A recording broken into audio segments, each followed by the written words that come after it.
ശ്രുതീനാം സൂത്രാണാം സ്മൃതിനിഖിലവേദാനുവചസാം പരം ഹാർദം യുക്തം ഹ്യഖിലചിദചിദ്ഭിന്നമപി ച അഭിന്നം സ്വാഭാവ്യാദ് ഗുണിച പരമം ബ്രഹ്മകമിദം സമാദിഷ്ടം യൈസ്താൻ അപി സതതമീഡേ ഗുരുവരാൻ.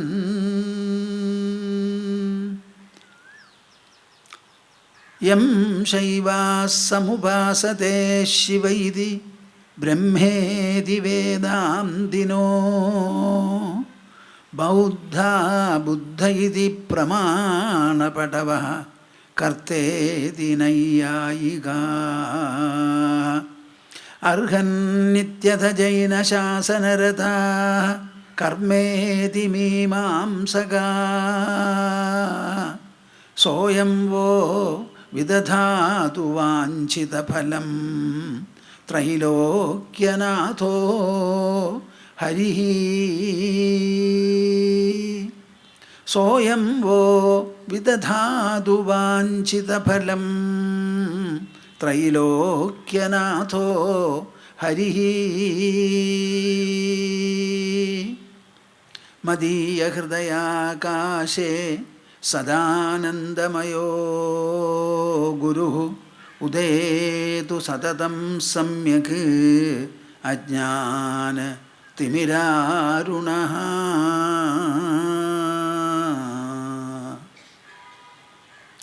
ഹരി ഓം തത്സ്. ജയ ഗുരു, ജയ ഗുരു. നമുക്ക് എല്ലാവർക്കും കൂടി പതിവ് പോലെ ഒരു 3 തവണ കൂട്ടായി ഓംകാരം ജപിക്കുക. എല്ലാവരും കൈ കോർത്ത് മടിയിൽ വെച്ച് കണ്ണടച്ച് ആകാവുന്നിടത്തോളം നിവർന്നിരുന്ന് കഷ്ടപ്പെടാതെ മനസ്സും വായും തുറന്ന് എൻ്റെ കൂടെ ജപിക്കുക.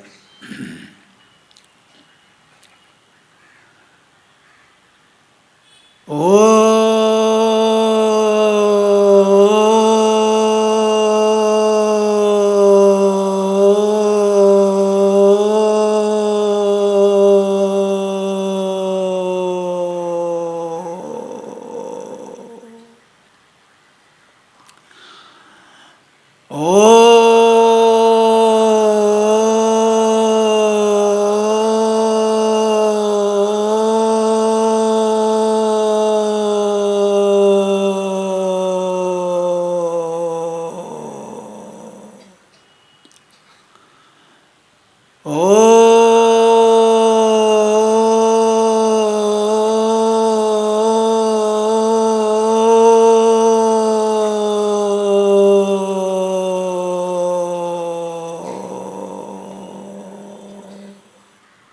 ഹരി ഓം തത്സ്.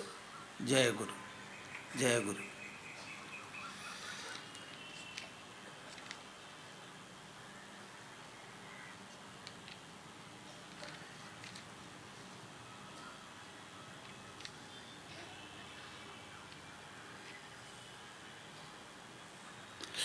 ഇവിടെ എഴുതിയിട്ടുള്ള ശ്ലോകം അന്തസ്ത്യക്തകഷായസ്യ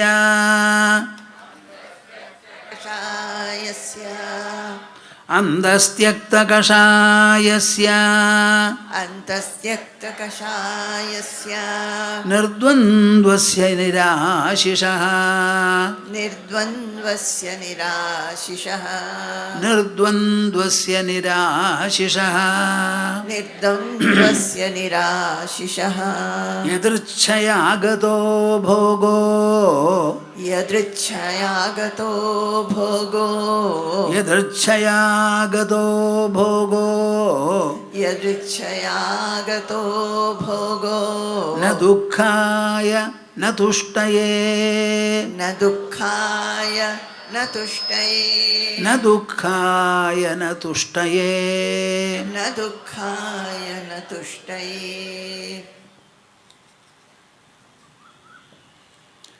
ഇനി നമുക്ക് ആ 12ാമത്തെ ശ്ലോകം മുതൽക്ക് ചൊല്ലാം. നിസ്പൃഹം മാനസം യസ്യ. നിസ്പൃഹം മാനസം യസ്യ. എന്തു പറ്റി? നിങ്ങളുടെ കയ്യിൽ കടലാസൊന്നുമില്ലേ? നിസ്പൃഹം മാനസം യസ്യ. നിസ്പൃഹം മാനസം യസ്യ. നൈരാശ്യേപി മഹാത്മനഃ. നൈരാശ്യേപി മഹാത്മനഃ.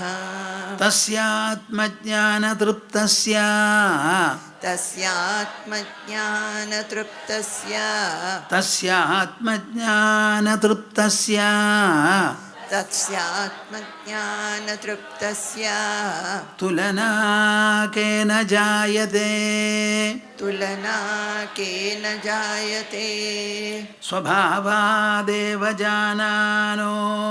സ്വഭാവാദേവ ജാനാനോ. ദൃശ്യമേതന്ന കിഞ്ചന. ദൃശ്യമേതന്ന കിഞ്ചന. ഇദം ഗ്രാഹ്യമിദം ത്യാജ്യം. ഇദം ഗ്രാഹ്യമിദം ത്യാജ്യം. സ കിം പശ്യതി ധീരധീഃ. സ കിം പശ്യതി ധീരധീഃ.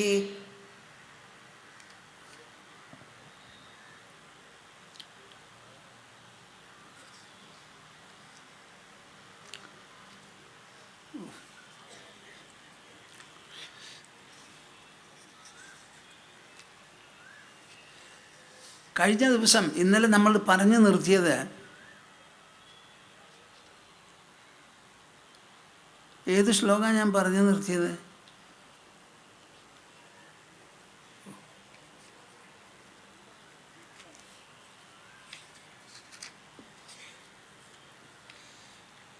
നിസ്പൃഹം മാനസം യസ്യ. ഒന്ന് വലിച്ചു വാരി പറയണപ്പം അതെന്താ? അത് ഒരു ഉത്സാഹം തോന്നണില്ല നിങ്ങളുടെ മുമ്പിലിരുന്ന് സംസാരിക്കാൻ. നിസ്പൃഹം മാനസം യസ്യ. നിസ്പൃഹം മാനസം യസ്യ. നൈരാശ്യേപി മഹാത്മനഃ. നൈരാശ്യേപി മഹാത്മനഃ. തസ്യാത്മജ്ഞാനതൃപ്തസ്യ. തസ്യാത്മജ്ഞാനതൃപ്തസ്യ. തസ്യാത്മജ്ഞാനതൃപ്തസ്യ. തസ്യാത്മജ്ഞാനതൃപ്തസ്യ. തുലനാ കേന ജായതേ. തുലനാ കേന ജായതേ. തുലനാ കേന ജായതേ. തുലനാ കേന ജായതേ.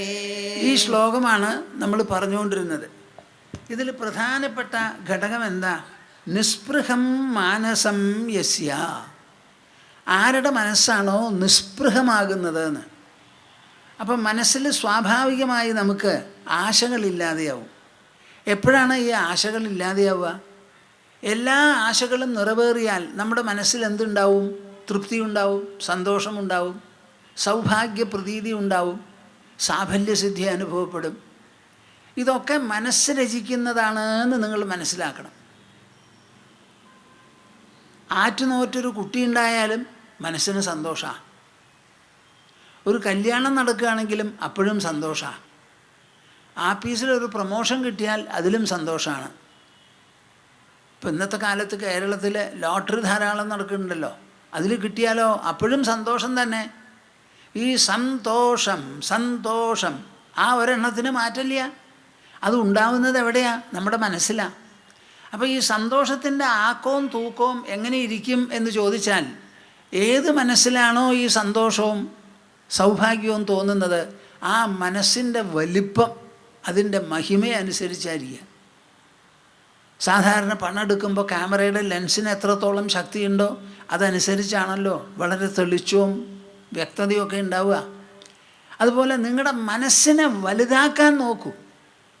ഇടുങ്ങിയിരിക്കുന്ന മനസ്സിൻ്റെ ഇടുക്കങ്ങളെല്ലാം നീക്കി അതിന് അഴവ് വരട്ടെ, സ്നിഗ്ധത വരട്ടെ. ആ മനസ്സ് വളരെ വളരെ ലളിത സുഭഗമായി തീരണം. അതാണ് നമുക്ക് ആവശ്യം. ഓരോ ദിവസം ചെല്ലുന്തോറും മനസ്സിന് കനം കൂടുന്നു, അത് കൊടുമ്പിരി കൊള്ളണു. അതിൽ പല വിധത്തിൽ ഒരു നൂലെടുത്തിട്ട് അതിൻ്റെ തുമ്പ് കൊണ്ടൊരു കെട്ടിട്ടു, പിന്നെ ഇട്ടു. അങ്ങനെ ഒരു 50 കെട്ട് ഒരു ചെറിയ നൂലിലിട്ടാൽ എങ്ങനെ ഇരിക്കും, അതുപോലെ ആവുകയാണ് നമ്മുടെ മനസ്സ്. അങ്ങനെയുള്ള നില വരാതെ നോക്കണം. ആ മനസ്സെപ്പോഴും അഴഞ്ഞിരിക്കട്ടെ. ആ അഴവിന് വേണ്ടിയിട്ടാണ് നിസ്പൃഹത്വം എന്ന് പറയുന്ന ഒരു ഗുണം നാം ശീലിക്കുന്നത്.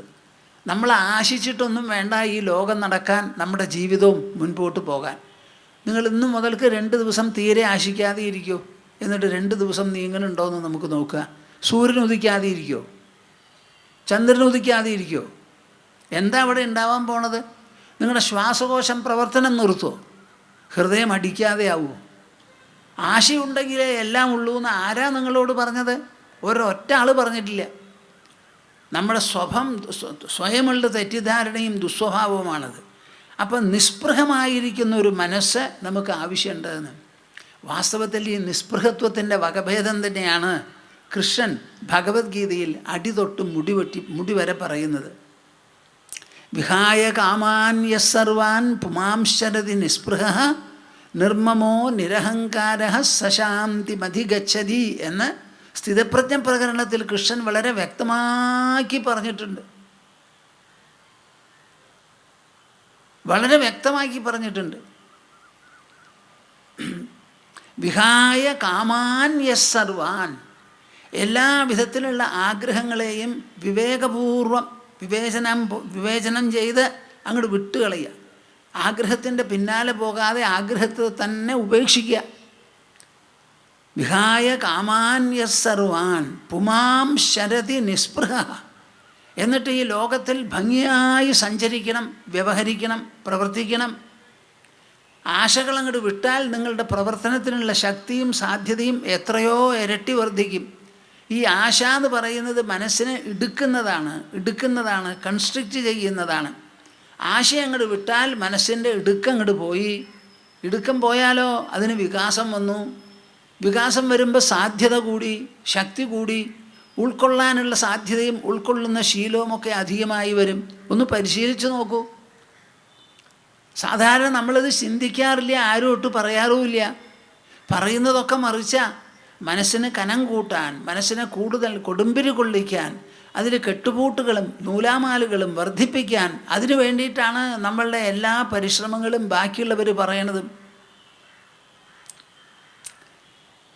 നമ്മുടെ ആശ്രമത്തിൽ വന്നിട്ടുള്ള ഒരാൾ പറയുക, ഞങ്ങളുടെ കുടുംബം ഇത്തിരി വലിയ കുടുംബമാണ്, അവിടെ പൂജയും ജപവും തപമൊക്കെ ഉണ്ട്. ഞാനിപ്പോൾ ആശ്രമത്തിൽ വന്നിട്ട് എനിക്ക് ഈ കാര്യങ്ങളൊക്കെ മനസ്സിലായി. അവരൊക്കെ പറയണത് ഇതന്നെയാ, നീ അങ്ങോട്ട് പോകുന്നുണ്ടല്ലോ, അത് ശരിയല്ല എന്നാത്രേ പറയണേ. അവിടെ വന്ന് നോക്കിയിട്ട് വേണ്ടേ ശരിയോ തെറ്റോ എന്ന് പറയാൻ? അറിയാത്തൊരു കാര്യത്തെപ്പറ്റി എന്തിനാണ് ഈ പറയാൻ പോണത്? ഈ ഗൃഹസ്ഥന്മാരുടെ വലിയ വക്രത അത്. അവരാരാ ഈ ആശ്രമങ്ങളെപ്പറ്റി ഒരു വിലയിരുത്താനോ അവിടെ നടക്കുന്ന സത്സംഗത്തിൻ്റെ ഗുണദോഷങ്ങൾ പറയാനോ? അത് അനുഭവിച്ചിട്ട് വേണ്ടേ പറയാൻ? ശ്രീരാമന് തീർത്ഥയാത്രയ്ക്ക് പോയി വല്ലാത്ത മൗഢ്യം പിടിപെട്ടു. ഒന്നും ചെയ്യാൻ പറ്റാത്തൊരു ദുരവസ്ഥ വന്നു. ദശരഥന് എന്ത് ചെയ്യാൻ കഴിഞ്ഞു? കൗസല്യയ്ക്ക് എന്ത് ചെയ്യാൻ കഴിഞ്ഞു? അവിടെയുള്ള മന്ത്രിവര്യന്മാർക്കോ ഉപദേഷ്ടാക്കൾക്കോ എന്തെങ്കിലും ഉപദേശിക്കാൻ പറ്റിയില്ല. അവസാനം വസിഷ്ഠ മഹർഷി കുലഗുരു കാര്യം മനസ്സിലാക്കി എന്താ നടന്നത് എന്ന് ചോദിച്ചു. തീർത്ഥയാത്രയ്ക്ക് പോയി എൻ്റെ അനുവാദത്തോടു കൂടി വന്നതിന് ശേഷമാണ് ഈ കുഴപ്പം എന്ന് പറഞ്ഞപ്പോൾ ഇത് ദശരഥ മഹാരാജാവേ, അങ്ങയ്ക്ക് ചികിത്സിക്കാനുള്ളതല്ല, ഇത് ഞങ്ങളാണ് ഇത് ചികിത്സിക്കാനുള്ളവരെ, മകനോട് ഇങ്ങോട്ട് വരാൻ പറയൂ എന്ന് പറഞ്ഞപ്പോൾ ഉത്സാഹത്തോടു കൂടിയാണ് രാമചന്ദ്രൻ വന്നത്. അവിടുന്ന് അങ്ങോട്ടാണ് 18 ദിവസം സംസാരം തുടങ്ങിയത്. ആ 18 ദിവസത്തെ സംസാരത്തിൽ ഞാൻ മുമ്പ് പറഞ്ഞ മാതിരി പകുതിയാവുമ്പോഴേക്കും രാമചന്ദ്ര മഹാപ്രഭുവിൻ്റെ വിഷമങ്ങൾ മുഴുവനും മാറി, മനസ്സ് തെളിഞ്ഞ് ബുദ്ധി തെളിഞ്ഞ് പ്രശാന്തമായി ശാന്തസുഭഗമായി അങ്ങോട്ട് ഇരിപ്പായി. എത്ര നേരം പിടിച്ചു, എത്ര ദിവസം പിടിച്ചു എന്ന് നിങ്ങൾ പറയൂ.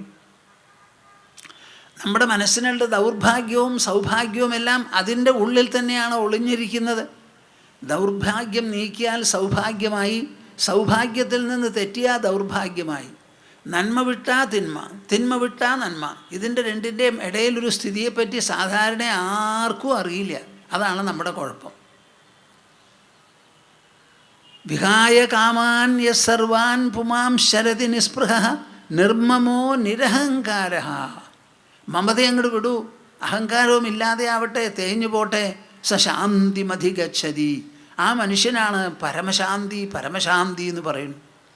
എവിടെ നോക്കിയാലും ഈ ഒരൊറ്റ മന്ത്രമാണ് ഭഗവത്ഗീതയിൽ, യോഗവാസിഷ്ഠ രാമായണത്തിൽ, മഹാഭാരതത്തിൽ മുഴുവനും എല്ലാ ദിക്കിലും ഇതാണ് കാണുക. യദൃച്ഛാലാഭസന്തുഷ്ടോ ദ്വന്ദ്വാതീതോ വിമത്സരഃ സമസിദ്ധാവസിദ്ധൗ ച കൃത്വാപി ന നിബധ്യതേ. ഭഗവത്ഗീതയുടെ 4-ാം അധ്യായത്തിൽ 4 ശ്ലോകങ്ങളാണ് വളരെ വിശേഷപ്പെട്ടത്. അത് ജീവിക്കാനുള്ള ഒരു ഫോമുല, ഒരു പ്രയത്ന സൂത്രമാണത്. സൂത്രം. ഇങ്ങനെ ആയിട്ട് നിങ്ങൾ ജീവിച്ചോളൂ, പ്രവർത്തിച്ചോളൂ, സഞ്ചരിച്ചോളൂ, മുമ്പോട്ട് പൊക്കോളൂ, സർവകാര്യവും ശരിയാവും, ശരിയാവും, ശരിയാവും. ഇതാണ് പറയണത്. അതിൽ ഒരു പൂർണ്ണ ശ്ലോകമാണിത്. ഈ ശ്ലോകത്തിൽ ധ്യാനിക്കണം എന്ന് പറയണില്ല, സമാധി വേണമെന്ന് പറയണില്ല, ഒന്നും പറയണില്ല. നിങ്ങളുടെ മനോഭാവം, കാഴ്ചപ്പാട്, വീക്ഷണം, ദൃഷ്ടികോണം അതങ്ങോട്ട് മാറ്റാനാണ് പറയണത്. യദൃച്ഛാലാഭസന്തുഷ്ടോ ദ്വന്ദ്വാതീതോ വിമത്സരഃ. യദൃച്ഛാലാഭസന്തുഷ്ട. ആരോടായി പറയണത്? അമ്പും വില്ലുമായി പൊടിച്ച പോർ ചെയ്യാൻ വേണ്ടി കുരുക്ഷേത്രത്തിൽ വന്നെത്തിയ അർജുനോടാണ് ഈ പറയുന്നത്. അല്ലാതെ എല്ലാം വേണ്ട, എനിക്ക് മതിയായി, ജീവിച്ചതും മതിയായി, കേട്ടതും മതിയായി, കണ്ടതും മതിയായി എന്ന് പറയുന്ന ഒരാളോടല്ല. മധ്യവയസ്കൻ. ആ പ്രവർത്തന മേഖല മാടി വിളിക്കുന്നു അർജുനനെ. ആ അർജുനോടാണ് പറയുന്നത്, യദൃച്ഛാലാഭസന്തുഷ്ടനായിരിക്കൂ, എന്നാലേ ഈ യുദ്ധം വേണ്ടതുപോലെ ചെയ്യാൻ പറ്റുള്ളൂ എന്ന്. എതിർച്ചയാ നമ്മുടെ ജീവിതത്തിൽ എന്തെല്ലാം വരുന്നുവോ ആ വരുന്നതിനെ ലാഭമായി കണക്കാക്കി ആ ലാഭത്തിൽ മനസ്സിനെ സന്തോഷിക്കാൻ പഠിപ്പിക്കൂന്ന്. യദൃച്ഛാലാഭസന്തുഷ്ട. യദൃച്ഛാ ലാഭസന്തുഷ്ട. എതിർച്ചയാ വരുന്നതിലെല്ലാറ്റിലും അതാണ് ലാഭമായിട്ട് കണക്കാക്കുക. ഒരു പ്രത്യേക ലാഭത്തിന് വേണ്ടി പരിശ്രമിക്കേണ്ട. നഷ്ടത്തിനെപ്പറ്റി ഭയപ്പെടും വേണ്ട. നിങ്ങൾ എതിർച്ചയാ ജീവിച്ചോളൂ. പ്രഭാതം പൊട്ടിവിരിയും, സൂര്യൻ സഹ്യാദ്രി കടന്ന് മുകളിലേക്ക് കയറും, കുറച്ച് കഴിഞ്ഞാൽ മധ്യാഹ്ന സൂര്യനാവും, വൈകുന്നേരം അസ്തമിക്കും. നിങ്ങളാരും പറയണ്ട, അതിനുവേണ്ടി മന്ത്രം ജപിക്കും വേണ്ട. നമ്മൾ അർഘ്യം കൊടുത്തത് കൊണ്ടൊന്നുമല്ല സൂര്യൻ ഉദിക്കുന്നതും അസ്തമിക്കുന്നതും. സൂര്യാസ്തമന സമയത്ത് സന്ധ്യാവന്തനം കഴിക്കണത് നമുക്ക് വേണ്ടിയിട്ടാണ്, നമ്മളെ ഓർമ്മപ്പെടുത്തുക. സന്ധ്യാസൂര്യൻ നമുക്കാണ് നിഷ്ഠ ആവശ്യം, നിയന്ത്രണം ആവശ്യം.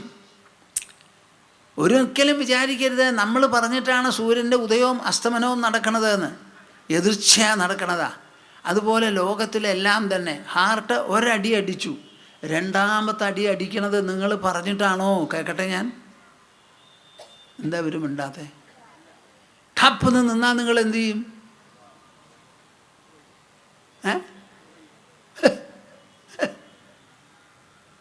എല്ലാം ഇവിടെ എതിർച്ചയാ നടക്കുന്നതാണ്. നിങ്ങളുടെ ഒരു സങ്കല്പവും ഇവിടെ ആവശ്യമില്ല. കാര്യങ്ങൾ ഇങ്ങനെ നടന്നോളും. എതിർച്ഛാലാഭസന്തുഷ്ടോ ദ്വന്ദ്വാതീതോ. ദ്വന്ദ്വങ്ങളാണ് ജീവിതം മുഴുവനും, ലോകം മുഴുവനെന്ന് പറഞ്ഞു. ആ ദ്വന്ദ്വങ്ങൾക്ക് അതീതനാവാൻ നോക്കൂ. അതിൽ ഒന്നിനെ പിടിക്കണ്ട. പാപപുണ്യങ്ങളുണ്ടെങ്കിൽ പാപം വിട്ട് പുണ്യം വേണം എന്ന് തോന്നണ്ട. സുഖദുഃഖങ്ങളുണ്ടെങ്കിൽ ദുഃഖം വിട്ട് സുഖം മാത്രം എന്ന് വിചാരിക്കരുത്. ലാഭനഷ്ടങ്ങളെക്കുറിച്ച് ആലോചിക്കുമ്പോൾ നഷ്ടം തീരെ പാടില്ല, ലാഭമേ ഉണ്ടാവൂ, അതും എനിക്ക് മാത്രം, അങ്ങനെയും വിചാരിക്കരുത്. ഇത് രണ്ടിനും മേപ്പെട്ട് പോട്ടെ. നിങ്ങളുടെ മനസ്സ് മേപ്പെട്ട് പോട്ടെ. ഒന്നിൻ്റെയും അടിമയായി ജീവിക്കരുത്. ദ്വന്ദ്വങ്ങൾക്ക് അടിമയാവരുത്. നമ്മൾ ദ്വന്ദ്വങ്ങളെ അതിജീവിക്കണം. സമസിദ്ധാവസിദ്ധൗച. നമ്മളുടെ പ്രവൃത്തികളെല്ലാം സിദ്ധമാവും, സിദ്ധി കൈവരും. എന്തിനാ പ്രവർത്തിക്കുന്നത്? ഉദ്ദിഷ്ടഫലം നേടാൻ. അപ്പോൾ ഉദ്ദിഷ്ടഫലത്തിന് വേണ്ടി ഒരു പ്രവൃത്തി ചെയ്താൽ ആ പ്രവൃത്തി മുഴുവനാകുന്നതോടുകൂടി ഫലം സ്വാഭാവികമായ പരിണാമമാണ്. അതിൽ നിങ്ങളുടെ പ്രത്യേകിച്ച് മന്ത്രവും വഴിപാടും ആവശ്യമില്ല. വിശക്കുന്നവൻ ഒരു പ്ലേറ്റും ഭക്ഷണ സാധനങ്ങളുമായി മുമ്പിൽ വെച്ചിരുന്ന് ഊണ് കഴിക്കാൻ തുടങ്ങിയാൽ ഓരോ ഉരുള അകത്ത് ചെല്ലുമ്പോഴും വിശപ്പ് ഇങ്ങനെ അടങ്ങി വരും. കുറച്ച് കഴിഞ്ഞാൽ വയറ് വീർത്തു, മതിയെന്ന് തോന്നും. അതിന് പ്രത്യേകിച്ച് നാമജപമൊന്നും വേണ്ട. എൻ്റെ അപ്പാ ഒന്നും ആവശ്യമില്ല. ഏത് പ്രവൃത്തിയും നിങ്ങൾ വേണ്ടതുപോലെ പ്രവർത്തിച്ചാൽ അത് ഉദ്ദിഷ്ടഫലം ആനയിക്കും. എങ്ങാനും അതിൻ്റെ ഉള്ളിൽ വല്ല കുഴപ്പവും ഉണ്ടായാലാണ് ഈ അസിദ്ധിന്ന്. അത് വല്ലപ്പോഴും ഒരിക്കലേ ഉണ്ടാവുള്ളൂ. ഉണ്ടാവാതെയും ഇരിക്കാം. അങ്ങനെ വരുമ്പോൾ സമസിദ്ധാവസിദ്ധൗച, എൻ്റെ പ്രവൃത്തി ഫലിക്കുമോ എന്ന് നിങ്ങൾ വിചാരിക്കരുത്. ഞാൻ ചിലപ്പോൾ വിദ്യാർത്ഥികളോട് ചെന്ന് സംസാരിക്കാറുണ്ട്. സ്കൂളുകാരൊക്കെ കൂട്ടിക്കൊണ്ടുപോകും. അവരോട് പറയാറുണ്ട്, നിങ്ങൾക്ക് പരീക്ഷ, കൊല്ലപ്പരീക്ഷ ഒരു ഉത്സവമായിരിക്കണം എന്ന്. കേട്ടോ നിങ്ങൾ? കൊല്ലത്തിലൊരിക്കൽ ഒരു പരീക്ഷയില്ലാത്ത സ്കൂൾ എന്തിനു കൊള്ളും? പരീക്ഷ ഉത്സവമാവണം. ഒരു കൊല്ലമായി നമ്മൾ പഠിച്ച ഓരോ വിഷയവും 2-2.5 മണിക്കൂറാണ് എഴുതാൻ പറയുന്നത്. ഒരൊറ്റ കൊല്ലം പഠിച്ച കാര്യമാണ്, അത് 2.5 മണിക്കൂറാണ് എഴുതാനാണ് പറയുന്നത്.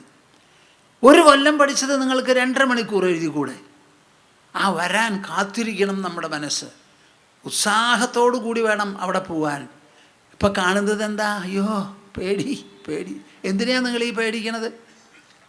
ക്വസ്റ്റ്യൻ പേപ്പർ കയ്യിൽ കിട്ടട്ടെ, വായിക്കൂ. മനസ്സിലായെങ്കിൽ ഒന്നും കൂടി വായിക്കൂ, മൂന്നാമതും വായിക്കൂ.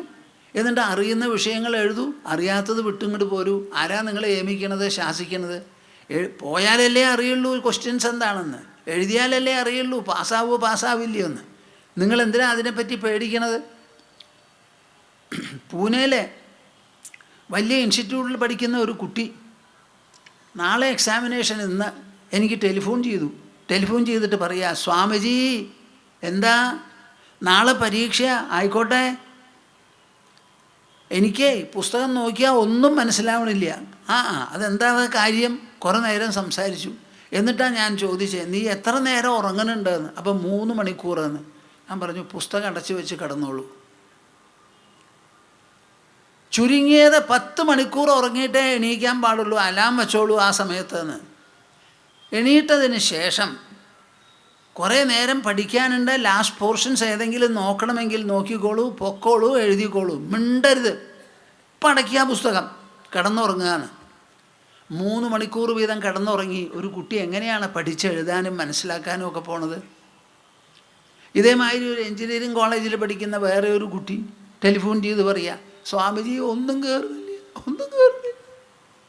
ഞാൻ ചോദിച്ചു, കുറച്ച് നേരം സംസാരിച്ചു. എന്നിട്ടാണ് ചോദിച്ചത്, നീ എത്ര മണിക്കൂറാണ് കിടന്നുറങ്ങണത്? 4 മണിക്കൂർ. എത്ര ദിവസമായി ഇങ്ങനെയായിട്ട്? കുറേ ദിവസമായി. ഇനി എത്ര ദിവസമുണ്ട്? ഒരാഴ്ച 10 ദിവസമുണ്ട്. ഈ സമ്പ്രദായം മാറ്റൂ. 8 മണിക്കൂറെങ്കിലും കിടന്നുറങ്ങും, ചുരുങ്ങിയത് 7 മണിക്കൂർ. അത് കഴിഞ്ഞിട്ടുള്ള സമയം പഠിച്ചാൽ മതി. 7 മണിക്കൂർ നിശ്ചയമായിട്ട് ഉറങ്ങണം. പ്രിഫറബിളി ഇത്ര നാൾ ഉറങ്ങാത്തതിൻ്റെ പേരിൽ 8 മണിക്കൂർ കിടന്നുറങ്ങുമെന്ന് പറഞ്ഞു.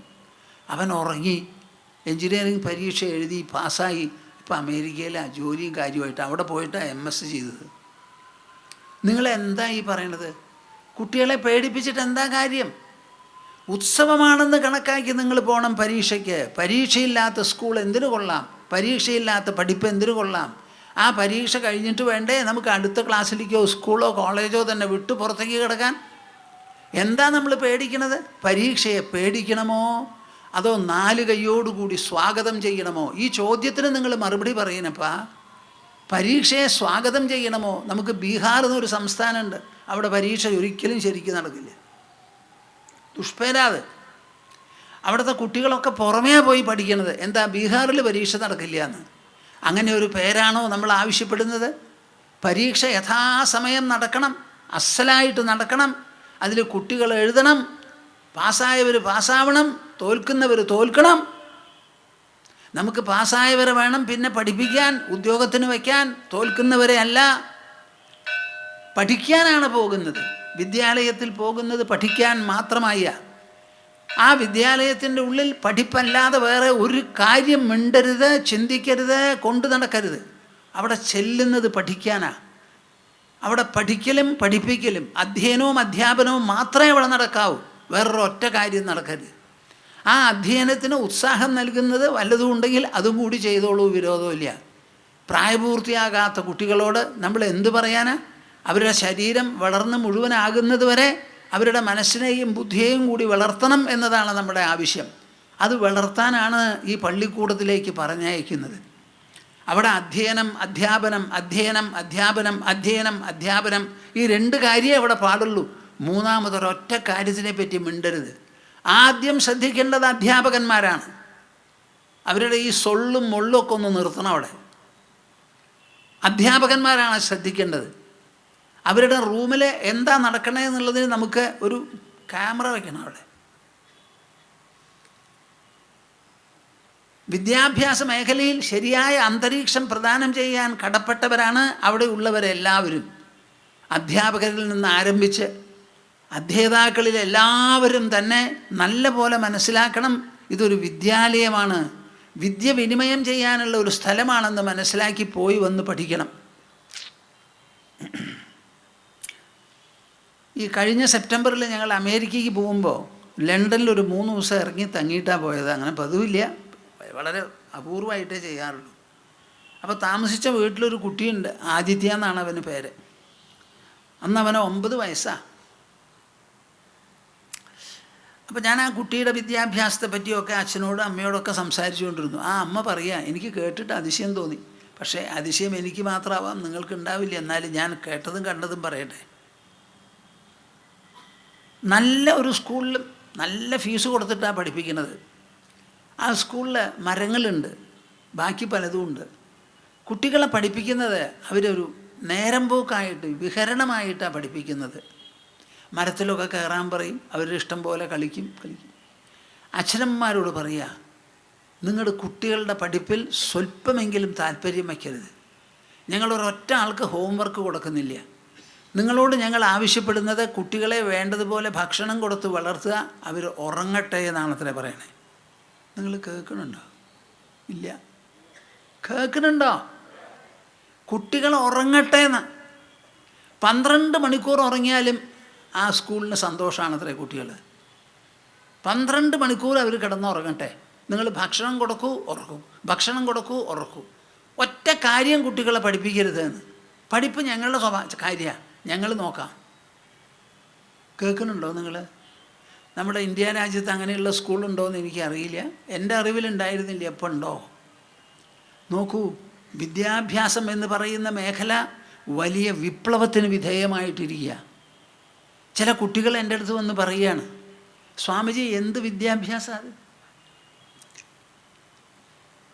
ഞങ്ങളെ പഠിപ്പിക്കുന്ന ഓരോ ക്ലാസ്സിലും പഠിപ്പിക്കുന്ന വിഷയങ്ങളുണ്ടല്ലോ, അത് വിദേശങ്ങളിലും മറ്റുള്ള രാജ്യങ്ങളിലും 3-4 കൊല്ലം മുമ്പ് പഠിപ്പിച്ചതാണ് ഞങ്ങൾക്ക് പഠിപ്പിക്കുന്നത് എന്ന് നാണാവണു എന്ന് പറയണവർ.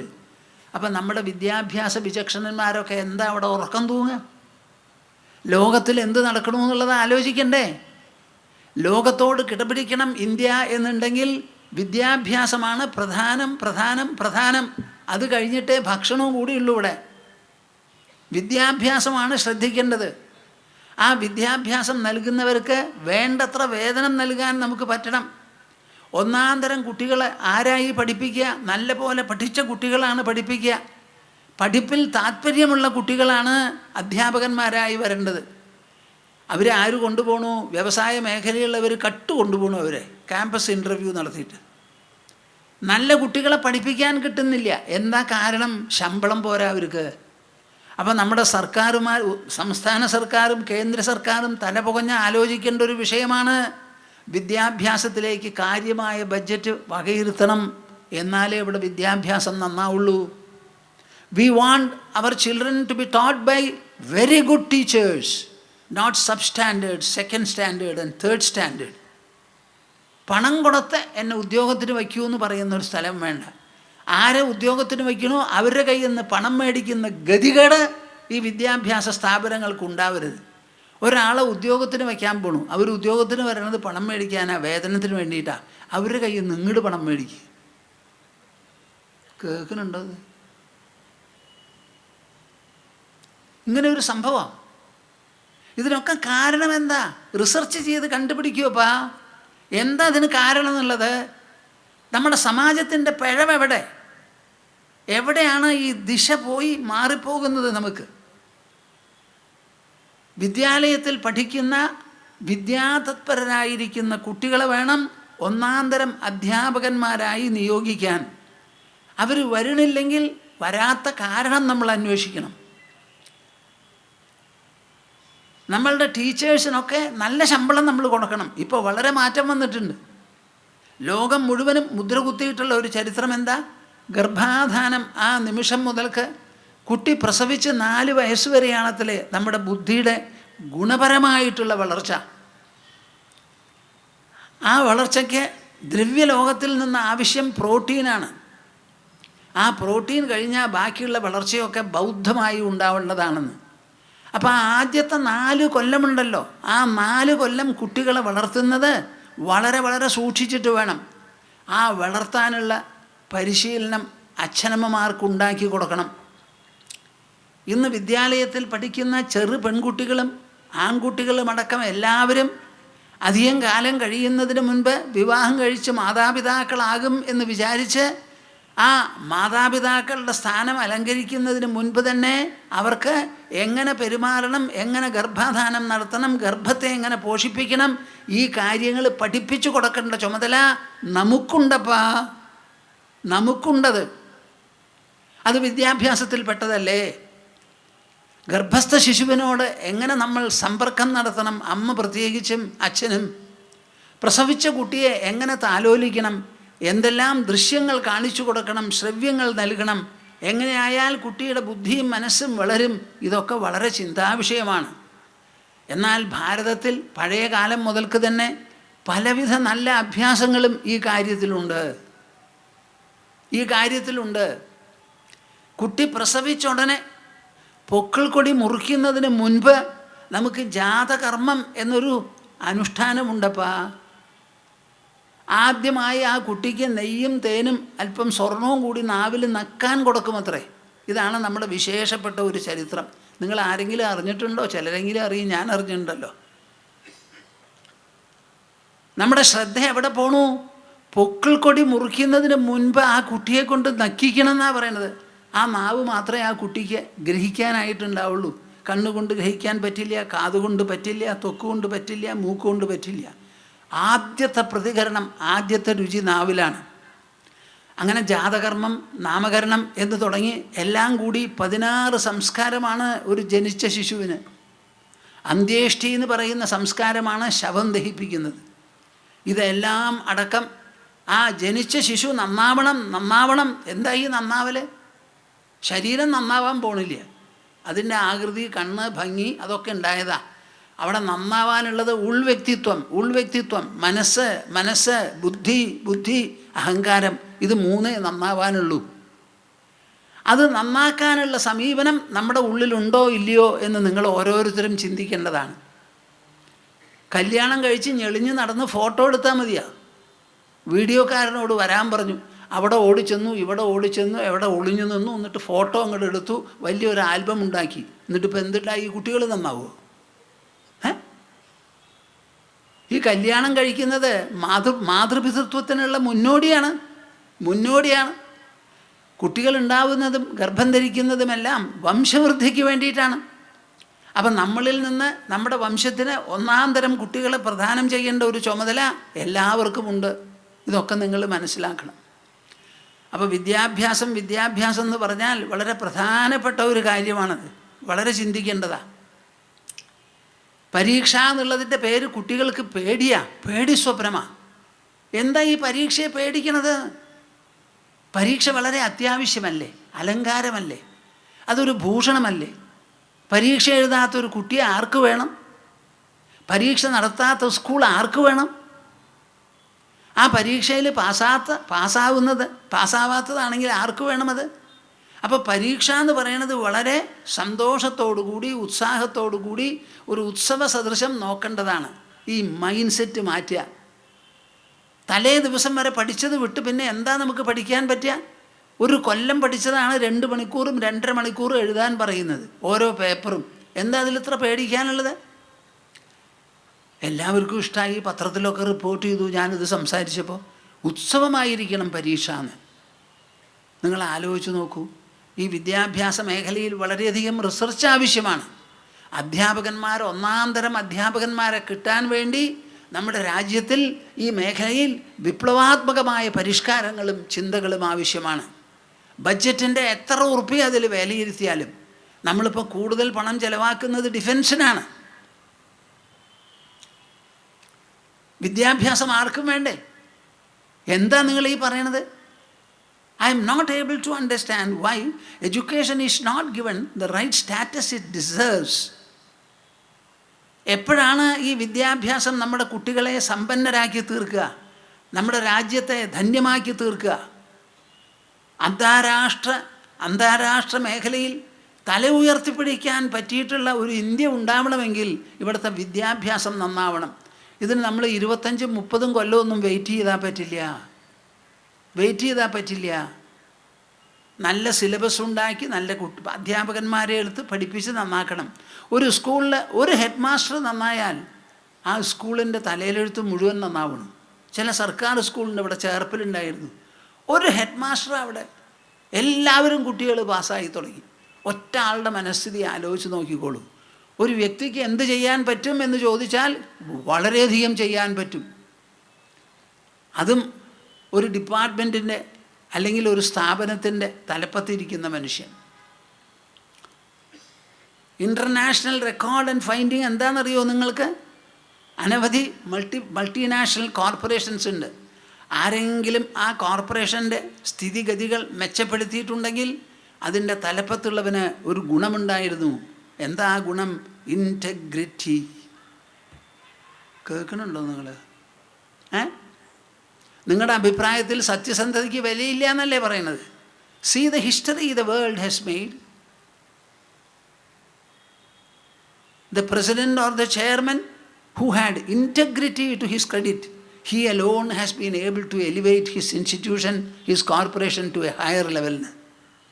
അപ്പം മനുഷ്യൻ്റെ മനസ്സിലുള്ള ഗുണവിശേഷങ്ങൾക്ക് ഈ ലോക സമാജത്തെയും അതിൻ്റെ സമ്പദ്ഘടനയെയും നയിക്കാൻ എത്ര കണ്ട് സാധ്യതയുണ്ട്, എത്ര കണ്ട് ശക്തിയുണ്ട്, എത്ര കണ്ട് മികവും പ്രഭാവവുമുണ്ട് എന്ന് നിങ്ങളെല്ലാവരും തുറന്ന് ചിന്തിക്കണം, പുകഞ്ഞാലോചിക്കണം.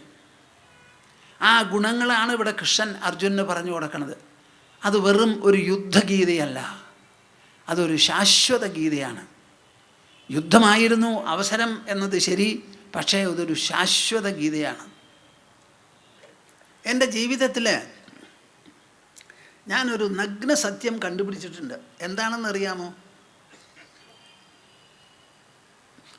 അനവധി കാര്യങ്ങൾ ഇഷ്ടമില്ലാത്തത് ചെയ്യേണ്ടി വരിക. എന്ത്? ഇഷ്ടമുള്ളത് ചെയ്യാൻ പറ്റില്ല, ഇഷ്ടമില്ലാത്തത് ചെയ്യേണ്ടി വരിക. ഇങ്ങനെ വന്നപ്പോൾ എന്തായി? ഇഷ്ടാനിഷ്ടങ്ങളെ സമീകരിച്ചെടുക്കാനുള്ള ഫോർമുല അത്യാവശ്യമായി. അതാണ് ഭഗവത്ഗീത പറയുന്നത്. സമശത്രൗച മിത്രേത തഥാ മാനാപമാനയോ. ഇഷ്ടാനിഷ്ടങ്ങളെ സമീകരിച്ചെടുക്കുമെന്ന്. ഇങ്ങനെ വെള്ളം കുടിക്കുന്നത് എനിക്കിഷ്ടമല്ല. എനിക്ക് വെള്ളം കുടിക്കുകയാണെങ്കിൽ പൊന്തിച്ചൊക്കെ കുടിക്കണം. അതിൽ ഇന്നത്തെ ക്ലാസ്സിൽ മിക്കതിനും വക്കില്ല. എനിക്ക് വേണ്ടിയിട്ട് ഇൻഡസ്ട്രീസ് വക്കുള്ളത് ഉണ്ടാക്കുമോ പഴയ കാലം പോലെ? അത് നായ കുടിക്കണ മാതിരി കുടിക്കണം.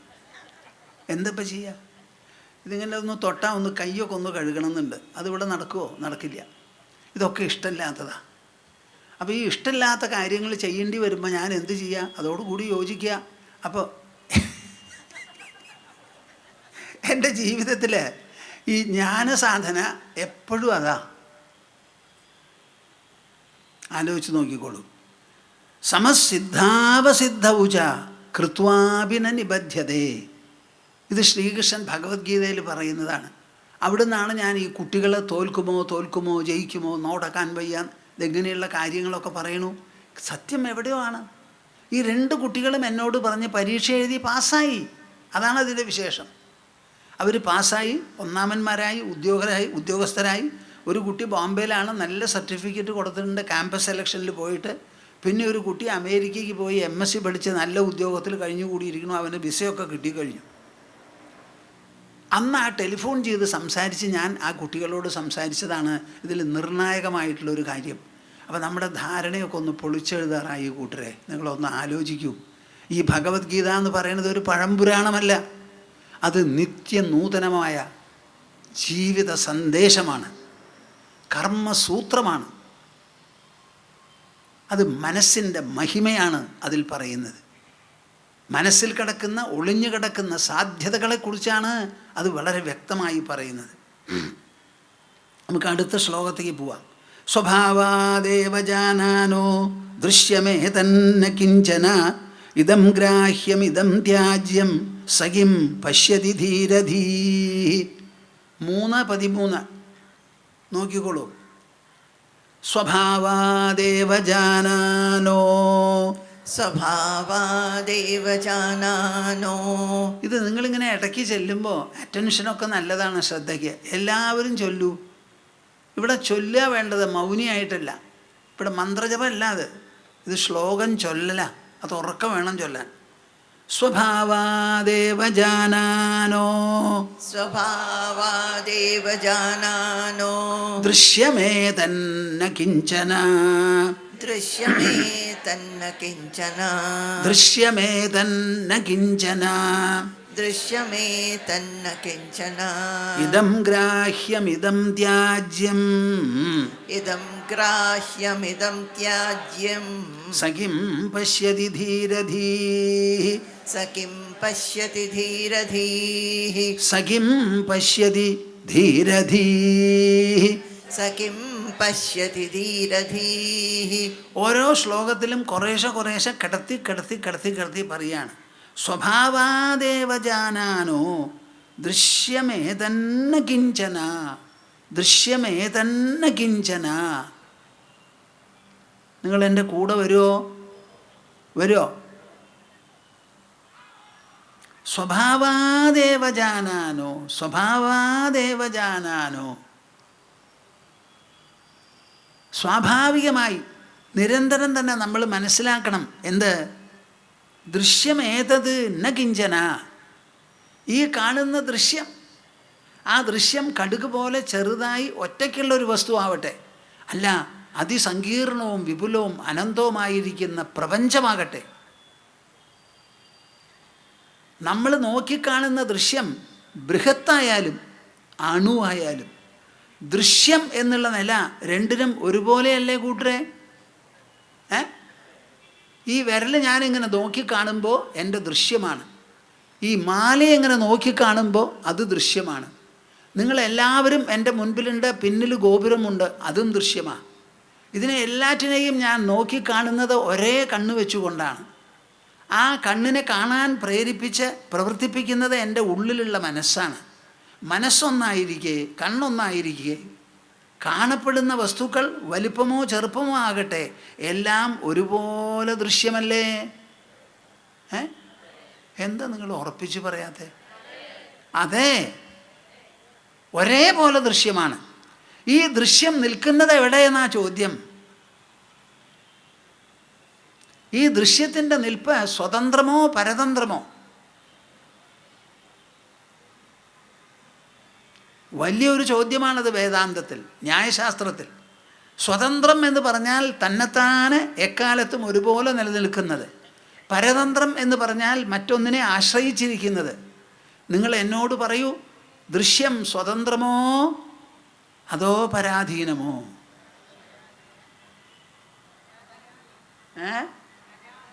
എന്തത്ര സ്വരത്തിന് ശക്തി? പറയാൻ ശക്തി പോരാ. ദ്രഷ്ടാവിലാണ് ഈ ദൃശ്യം നിൽക്കുന്നത്. ദ്രഷ്ടാവിൻ്റെ അസാന്നിധ്യത്തിൽ ഈ ദൃശ്യം പ്രശോഭിക്കില്ല. നിങ്ങൾ കാലത്ത് എണീറ്റാൽ മാത്രമല്ലേ നിങ്ങൾക്കൊരു ദേഹമുണ്ടെന്ന് അറിയണുള്ളൂ. എന്താ മിണ്ടാത്തെ? ഉറങ്ങിക്കിടക്കുമ്പോൾ നിങ്ങളുടെ ദേഹം എവിടെ പോയി? ബാക്കിയുള്ളവർക്കൊക്കെ നോക്കിയാൽ ദാ തടിമാടൻ കിടന്ന് ഉറങ്ങണമെന്ന് പറയും. ഉറങ്ങുന്നവനൊട്ട് അറിയൂല.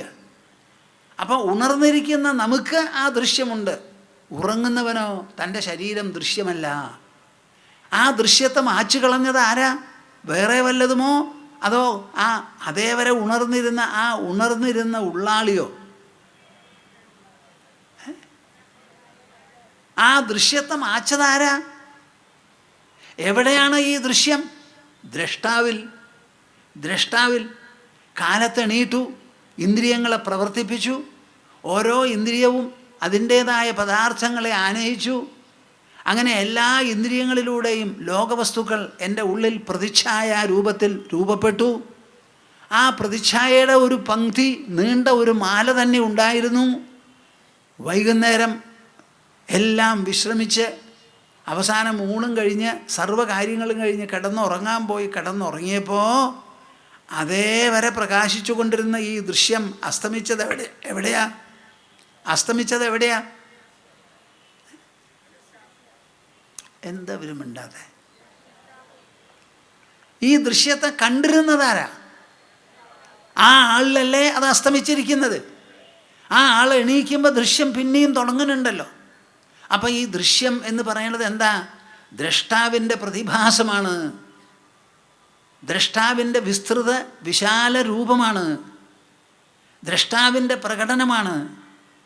ദ്രഷ്ടാവിൻ്റെ വികാസമാണത്. എൻ്റെ കണ്ണ് വരുത്തി തീർക്കുന്നതാണ് കാഴ്ചകൾ മുഴുവനും. ചെറിയ കാഴ്ചയിൽ നിന്ന് തുടങ്ങി അതിബൃഹത്തായിരിക്കുന്ന കാഴ്ചയും എല്ലാറ്റിനും തന്നെ ആധാരം എൻ്റെ കണ്ണാണ്. പക്ഷേ കണ്ണിലല്ല ഈ കാഴ്ച നടക്കുന്നത്. കണ്ണതിനൊരു ഉപാധി, ഒരു ഉപകരണം. കാഴ്ച അനുഭവിക്കുന്നതും നടക്കുന്നതും പ്രതിച്ഛായകൾ രൂപപ്പെടുന്നതും ശരീരത്തിൻ്റെ ഉൾഭാഗത്താണ്, ഉൾമണ്ഡലത്തിലാണ്. ആ ഉൾമണ്ഡലത്തിലാണ് അത് ഉദിക്കുന്നതും അസ്തമിക്കുന്നതും. അപ്പം എവിടെ പോയി കാര്യങ്ങൾ? സ്വഭാവാദേവ ജാനാനോ ദൃശ്യമേതന്ന കിഞ്ചന. ഈ ദൃശ്യം വാസ്തവത്തിൽ ഉണ്ടോ? ദ്രഷ്ടാവ് ഉണ്ടെങ്കിൽ, ദ്രഷ്ടാവ് കാണുമെങ്കിൽ ഉണ്ട്. ദ്രഷ്ടാവ് കാണാതെ കിടന്നുറങ്ങുമ്പോഴോ ഇതേ ദൃശ്യം ഇല്ലാതെയാവുന്നു. 24 മണിക്കൂറിൽ 17 മണിക്കൂർ ഉണ്ടെന്നും 7 മണിക്കൂർ ഇല്ലെന്നും ഒരേ സ്വരത്തിൽ നമുക്ക് പറയേണ്ടി വരുന്നു. ഇങ്ങനെ ഉണ്ടാക്കുന്നതും ഇല്ലാതെയാക്കി തീർക്കുന്നതും ആരാ? ദൃശ്യം വിട്ട് വേറെ ഒരു ഘടകമല്ല. എവിടെയാണോ ഈ ദൃശ്യം പൊന്തിക്കിടക്കുന്നത് പ്രതിച്ഛായ രൂപത്തിൽ, ആ ദ്രഷ്ടാവിലാണ് ഇതിൻ്റെ ഉദയവും അസ്തമനവും.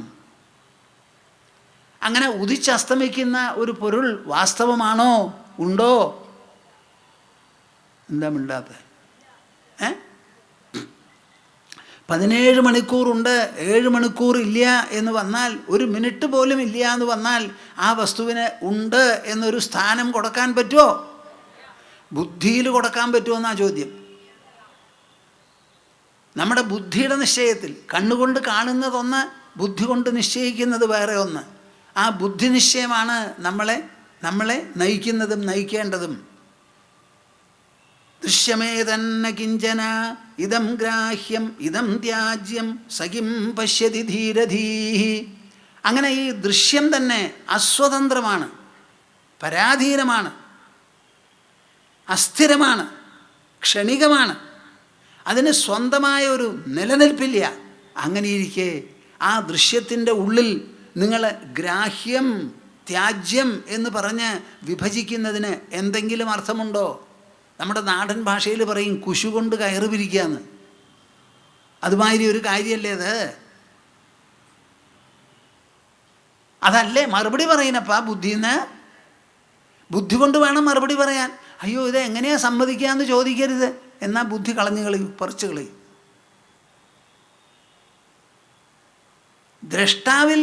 ദ്രഷ്ടാവിൽ അങ്കിതമാണ് ഈ ദൃശ്യം. അതിന് സ്വന്തമായ നിലനിൽപ്പില്ല.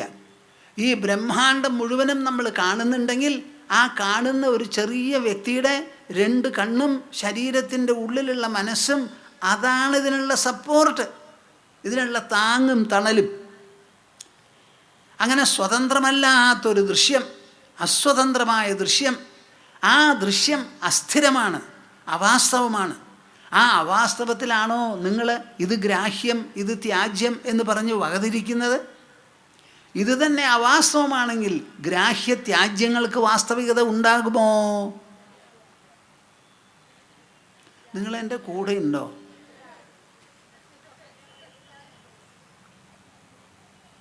എനിക്ക് വലിയ വിഷമമുണ്ട് ഒരു നിലയ്ക്ക്. ഞാനിങ്ങനെ പറഞ്ഞ് അടിച്ചേൽപ്പിക്കണോ അതെന്ന്. ഇതം ഗ്രാഹ്യം ഇതം ത്യാജ്യം. ഇവിടെ ഇന്നത് വേണം ഇന്നത് വേണ്ട എന്ന് പറഞ്ഞിട്ട് നമുക്ക് എന്ത് കിട്ടണോ? തിന്ന് പല്ല് പോയി അവസാനം തിന്നാൻ പറ്റാൻ്റെ ആവുക അവിടെ ചെയ്യണത്. അഗ്നികുണ്ഡത്തിൽ അടുത്തിരുന്ന് ഹോമം ചെയ്ത് കണ്ണിൽ പുക കിടന്ന് വയ്യാൻ്റെ ആയി, കൈ വിറയ്ക്കും, ഹോമിക്കാൻ പറ്റില്ല, ഇരിക്കാനും പറ്റില്ല. അങ്ങനെ വന്നിട്ട് ഹോമം നിർത്തും. കർമ്മമോക്ഷായ കർമാണി. ഈ ലോകത്തിൽ ചെയ്യുന്ന കർമ്മങ്ങൾ മുഴുവനും അതിൽ നിന്ന് മുക്തരാകാൻ, അത് വിട്ടിരിക്കാനാ, അത് തുടരാൻ നമുക്ക് സാധ്യമല്ല. അതിലാണോ ഗ്രാഹ്യത്യാജ്യങ്ങൾ നിങ്ങൾക്ക്? ഇതം ഗ്രാഹ്യം ഇതം ത്യാജ്യം സഖിം പശ്യതി ധീരധീഹി. ബുദ്ധിയുള്ള മനുഷ്യൻ ഈ ഗ്രാഹ്യത്യാജ്യങ്ങളെക്കുറിച്ച് എന്തെങ്കിലും തരത്തിൽ ഇടപെടുമോ? അതിനുവേണ്ടി പരിശ്രമിക്കുമോ? വലിയ ഒരു പെരുക്കപ്പട്ടികയ്ക്ക് പെരുക്കാനായിട്ടൊരു വലിയ ലിസ്റ്റ് തന്നു. വലിയ ലിസ്റ്റാണ്, വളരെ നീളമുണ്ട്. അപ്പം നീളമുള്ളപ്പോൾ ഇതിൻ്റെ അവസാനം വരെ നിൽക്കണ്ട, നമുക്ക് ഇവിടുന്ന് തന്നെ പറക്കാം, പെരുക്കാൻ തുടങ്ങാമെന്ന് പറഞ്ഞു. പെരുക്കി പെരുക്കി പെരുക്കി പെരുക്കി പെരുക്കി പെരുക്കി നോക്കിയപ്പോൾ ഉണ്ടപ്പാ അവസാനത്തെ പെരുക്കാനുള്ള സംഖ്യ 0.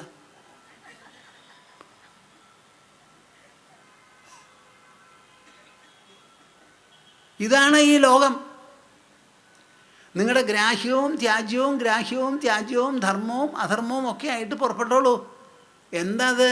ഒന്നുമില്ലാത്ത സാധനം, ഒരു വ്യവസ്ഥയില്ല, ഒരു നിലനിൽപ്പില്ല. എന്നിട്ട് നമ്മളിങ്ങനെ ഭ്രമിപ്പിക്കാൻ, ബുദ്ധിയെ ഭ്രമിപ്പിക്കാൻ വേണ്ടിയിട്ടാണ് ഈ കോലാഹലങ്ങൾ മുഴുവനും. അങ്ങനെ ബുദ്ധിയെപ്പോലും ഭ്രമിപ്പിച്ച് എന്താ കിട്ടാൻ പോണേ എന്ന് ചോദിച്ചാൽ കേട്ടോളൂ. കഠോപനിഷത്ത് യവൻ നചികേതസിന് പറഞ്ഞു കൊടുക്കുകയാണ്. യഥാ പഞ്ചാവതിഷ്ഠന്തേ ജ്ഞാനാനി മനസാ സഹ ബുദ്ധിശ്ചന വിചേഷ്ടതി താമാഹു പരമാം ഗതിം. നമ്മൾ കൈവരിക്കാൻ ഉദ്ദേശിക്കുന്ന പരമസ്ഥാനം എന്താണെന്നറിയാമോ? യഥാ പഞ്ചാവതിഷ്ഠന്തേ, 5 ഇന്ദ്രിയങ്ങളും പ്രവർത്തിക്കാതെ അനങ്ങാതെ ഇരിക്കുന്നു. ജ്ഞാനാനി മനസാ സഹ, മനസ്സോടുകൂടി. ബുദ്ധിശ്ചന വിചേഷ്ടതി, ബുദ്ധി ചേഷ്ടയില്ലാതെ ഇരിക്കുന്നു. അപ്പം ഇന്ദ്രിയങ്ങളും മനസ്സും ബുദ്ധിയും നിശ്ചലമായിരുന്നാൽ ആ നിശ്ചലാവസ്ഥയാണ് താമാഹു പരമാം ഗതിം, പരമഗതി. അപ്പോൾ ഗ്രാഹ്യത്യാജ്യങ്ങളുടെ പിന്നാലെ പോകുന്നതോ കർമ്മങ്ങൾ ചെയ്യുന്നതോ അതോ എല്ലാം വിട്ട് നിശ്ചലമായി മനസ്സിനെ സമാധാനത്തോടു കൂടി കഴിയണതോ? അതിനാണ് ഈ കോലാഹലം മുഴുവനും. നിങ്ങൾ കല്യാണം കഴിച്ചു, എന്തിന് രണ്ടാമത് കല്യാണം കഴിക്കാണ്ടിരിക്കാൻ? കുട്ടികളുണ്ടായി, എന്തിന് ഇനി കുട്ടികൾ വേണം എന്ന് തോന്നാതിരിക്കാൻ? കുറേ പണം സമ്പാദിച്ചു, എന്തിന് ഇനി പണം വേണം എന്ന് തോന്നാതിരിക്കാൻ? സർവകർമ്മങ്ങളെയും നാം അതിജീവിക്കാൻ വേണ്ടിയാണ് ചെയ്യുന്നത്. ഒരൊറ്റ എണ്ണത്തിനെ നമ്മൾ കൂടെ കൊണ്ടുപോകുന്നില്ല. ഒക്കെ അതിജീവനം, അതിജീവനം. To live is to outlive. To live is to outlive. If you are not able to outlive the type of life that you are living now, that you are living becomes foolish, meaningless, useless. അതിജീവനമാണ് ഇവിടെ ആവശ്യം. ജീവിച്ച് ജീവിച്ച് നമ്മൾ പോണം പോണം പോണം. കൃഷ്ണ പരമാത്മാവ് എന്ത് ചെയ്തു? 125 കൊല്ലക്കാലം ഇരുന്നു. ബ്രഹ്മാവ് എന്ന് പറഞ്ഞ് തിരിച്ചു വരണം എന്ന് പറഞ്ഞപ്പോൾ അതും എൻ്റെ മനസ്സിലുള്ളതാണ്. എൻ്റെ വൃഷ്ണികുലം വളരെ ഗർവ് കൊണ്ടിരിക്കുക. ഞാനുള്ളപ്പോൾ അവരെ തടുത്തു നിർത്താൻ ഞാനുണ്ട്. ഞാൻ പോയാൽ ഒരൊറ്റ ആൾ തടുത്തു നിർത്താനില്ല. സമുദ്രം കരകവിഞ്ഞൊഴുകുന്നത് പോലെ ഈ സമാജത്തെ അവർ നശിപ്പിക്കും. അപ്പം അവരുടെ ഉള്ളിൽ ഒരു വഴക്കും വെക്കാണവും ഉണ്ടാക്കിയിട്ട്, കേൾക്കണം നിങ്ങൾ, ഒരു വഴക്കും വെക്കാണവും ഉണ്ടാക്കിയിട്ട് കാട്ടിലുള്ള വലിയ മുളം പട്ടലുകൾ ഉണ്ടല്ലോ, അത് കാറ്റത്തടിച്ച് അതിൻ്റെ ഉള്ളിൽ തന്നെ തീ പുറപ്പെടും. ആ തീയിലെല്ലാം നശിക്കുന്നത് മാതിരി വൃഷ്ണികുല പട്ടിലുണ്ടല്ലോ, മുളങ്കൂട്ടം, അതിൽ തീ ഉണ്ടാക്കി അവരെ നശിപ്പിച്ച് അതിൻ്റെ ഭാഗമായി ഞാനും എൻ്റെ ദേഹത്തെ വിട്ട് വന്നുകൊള്ളാം എന്നാ പറഞ്ഞ ആര്? കൃഷ്ണൻ. കൃഷ്ണൻ അതിൻ്റെ ഇടയിൽ വഴക്ക് കൂടുമ്പോൾ ചെന്നപ്പോൾ കൃഷ്ണനെയും പൊതുരെ തല്ലിയവർ. ബലരാമനും തല്ല് കിട്ടി. അദ്ദേഹം കുറച്ച് അഭിമാനമുള്ള ആളാണ്, വളരെ നിരാശയോട് കൂടി പോയി. കൃഷ്ണനെ തല്ലിയപ്പോൾ നിരാശയൊന്നുമില്ല, സമയം വന്നു എന്ന് കണക്കാക്കി അങ്ങനെ പോയി ആലിൽ ചാരിയിരുന്നു. അപ്പണ്ടൊരു വേടൻ്റെ അമ്പ് വളരെ രസമായിട്ട് വന്നിരിക്കുന്നു. ഒറ്റ ആൾക്ക് അറിയില്ല കൃഷ്ണൻ പോയ ചരിത്രം. നിങ്ങൾ കേൾക്കണില്ല. അദ്ദേഹം ശരീരം വിട്ടപ്പോൾ ഒരൊറ്റ ആളെടുത്തില്ല. കൃഷ്ണൻ്റെ കഴുത്തിലുള്ള തുളസിമാലയുടെ തുളസിമണം കേട്ടിട്ടാണ് ദാരുകൻ അവിടെ വന്നത്. അപ്പം ഈ വർത്തമാനം അവിടെ പറഞ്ഞേക്കൂ, കൃഷ്ണൻ പോയി എന്ന് പറഞ്ഞേക്കൂ എന്നാണ് രുക്മിണിക്ക് അടക്കം സന്ദേശം കിട്ടിയത്. അപ്പോഴാണ് രുക്മിണി അഗ്നിപ്രവേശം ചെയ്ത് ശരീരം വിട്ടത്. രാമൻ എന്ത് ചെയ്തു? അവസാന നിമിഷം ലക്ഷ്മണനെ ഉപേക്ഷിച്ച് ലക്ഷ്മണൻ സരയൂല് പോയി മറഞ്ഞു രാമനും പിന്നാലെ പോയി. ഇവരുടെ ചെയ്തികളെല്ലാം നമ്മൾ സ്തുതിച്ച് ആരാധിക്കുന്നു. പക്ഷേ അവസാനത്തെ പരിണാമം നിങ്ങൾ മനസ്സിലാക്കണം. ഈ ലോകം വിടാനുള്ളതാണ്, ഗ്രഹിക്കാനുള്ളതല്ല. ഇത് അടക്കി ഭരിക്കാനുള്ളതല്ല, ഇതിൽ അടങ്ങി വിരമിക്കാനുള്ളതാണ്. നല്ല പോലെ നമ്മൾ മനസ്സിലാക്കണം. സ്വഭാവാദേവ ജാനാനോ ദൃശ്യമേതന്ന കിഞ്ചന ഇതം ഗ്രാഹ്യം ഇതം ത്യാജ്യം സഖിം പശ്യതി ധീരധീഃ അന്തസ്ത്യക്തകഷായസ്യ നിർദ്വന്ദ്വസ്യ നിരാശിഷഃ യദൃച്ഛയാഗതോ ഭോഗോ ന ദുഃഖായ ന തുഷ്ടയേ. ഇതാണിതിൻ്റെ മർമ്മപ്രധാനം. സ്വാമിജി ഇത്രയൊക്കെ പറയുന്നുണ്ടല്ലോ. സ്വാമിജി പറയണത് ഞങ്ങൾ അക്ഷരം പ്രതി കേൾക്കുന്നുണ്ട്, ഗ്രഹിക്കണമുണ്ട്. ചിലതൊക്കെ ഇഷ്ടമില്ല എന്ന് തോന്നിയാലും സ്വാമിജി പറയുമ്പോൾ ഞങ്ങൾക്ക് ഇഷ്ടമാവുന്നുണ്ട്, സത്യം മനസ്സിലാവണു. അപ്പോൾ ഇതിൻ്റെയൊക്കെ അർത്ഥം എന്താ? ഞങ്ങൾക്കൊന്നും ലോകത്തിൽ താല്പര്യമില്ല എന്നാ, വേണ്ടെന്നാണോ പറയുന്നത്? അല്ല അല്ല, ലോകജീവിതം സുഗമമാക്കാൻ, ലളിതമാക്കാൻ, അനായാസമാക്കാൻ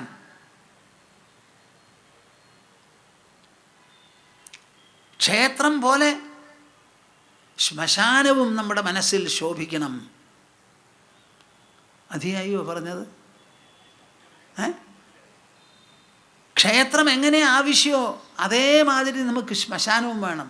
കൊല്ലങ്ങൾ മുൻപ് ഞാൻ മലേഷ്യക്ക് പോയപ്പോൾ അവിടെ ആ ഭാഗത്തുള്ള ഹിന്ദുക്കളെല്ലാവരും കൂടി ഒരു മീറ്റിംഗ് കൂടി. അതിൽ എവിടത്തെ ഒരു സ്ഥലം പേര് പറഞ്ഞു, എനിക്കിപ്പോൾ ഓർമ്മയില്ല. അവർ പറയുക, ഞങ്ങളുടെ രാജ്യത്തിൽ ഹിന്ദുക്കൾ ആദ്യമായി ഒരു സൊസൈറ്റി ഫോം ചെയ്തത് ക്രിമേഷൻ സൊസൈറ്റിയാണ്. കേൾക്കണോ നിങ്ങൾക്ക്? The first society that the Hindu settlers there formed was cremation society. ഈ ശരീരത്തിനെ ക്രിമേറ്റ് ചെയ്യേണ്ട കാര്യം വളരെ ഗൗരവമുള്ള കാര്യമാണ്. ഇന്നിപ്പോൾ നമ്മുടെ രാജ്യത്തെ അഭിമുഖീകരിക്കുന്ന പ്രശ്നം എന്താ? Garbage disposal. In the name of civilisation we are manufacturing umpteen products. All of them are packed beautifully. We use the contents, we cannot use the containers. എത്ര സാധനങ്ങളാണ് നമ്മളിവിടെ ഉണ്ടാക്കുന്നത്. ഈ ഉണ്ടാക്കിയ സാധനങ്ങളെ എന്ത് ചെയ്യും എന്നൊരാലോചന ഉണ്ടാക്കുന്ന വ്യവസായ മേധാവികൾക്കില്ല. ഈ ഗാർബേജ് മുഴുവൻ നാം എന്ത് ചെയ്യാൻ പോണു? ഗാർബേജിനെ ക്രിമേറ്റ് ചെയ്യണ്ടേ? നമ്മൾ ക്രിമേറ്റ് ചെയ്യുന്നത് വല്ലോരുമാണ്.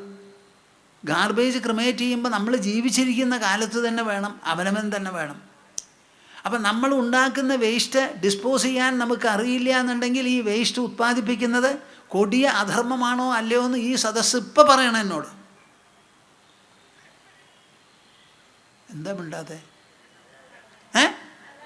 ടൂത്ത് പേസ്റ്റ് അതിൻ്റെ കവറോ തിന്നുണ്ടോ നിങ്ങൾ? നോക്കൂ, ഇതൊരു വലിയ പ്രശ്നമാണിത്. കേരളത്തിൻ്റെ ഗാർബേജ് തമിഴ്നാട്ടിലേക്ക് കട്ട് കൊണ്ടുപോയിടുക എന്ന് പേപ്പറിൽ വായിക്കുമ്പോൾ നല്ല രസമുണ്ടോ നമുക്ക്? ഞാൻ എത്ര എൻജിനീയേഴ്സോടും അവരോടും പറയണു, ഇവിടെ കെമിക്കൽ എൻജിനീയേഴ്സും കെമിസ്ട്രി എക്സ്പേർട്സും എത്ര പേരുണ്ട്. Can you not evolve a system by virtue of which all the waste products that we are producing can be somehow disposed of and made assimilable to the mother earth. നമ്മുടെ ഭൂമിക്ക് എല്ലാറ്റിനെയും സംലയിപ്പിച്ചെടുക്കാനുള്ള ശക്തിയുണ്ട് എന്നാണ് എൻ്റെ ബുദ്ധി കൊണ്ടുള്ള തീരുമാനം. ഞാൻ ഗവേഷണം ചെയ്ത് പറയുന്നതല്ല, എന്നാൽ ഗവേഷണമാണ് ഞാൻ പറയുന്നത്. നമ്മുടെ പ്രോഡക്ട്സ് മുഴുവൻ ഭൂമിയിൽ നിന്നുണ്ടാവുന്നതാണ്. ആ ഭൂമിയിൽ നിന്നുണ്ടായ പ്രോഡക്ട്സ് മുഴുവനും ഭൂമിയിൽ ദഹിച്ചും ലയിച്ചും പോകും. അതിനുള്ള വഴി നമ്മൾ കണ്ടുപിടിക്കണം. അതനുസരിച്ചേ ഉണ്ടാക്കാവൂ.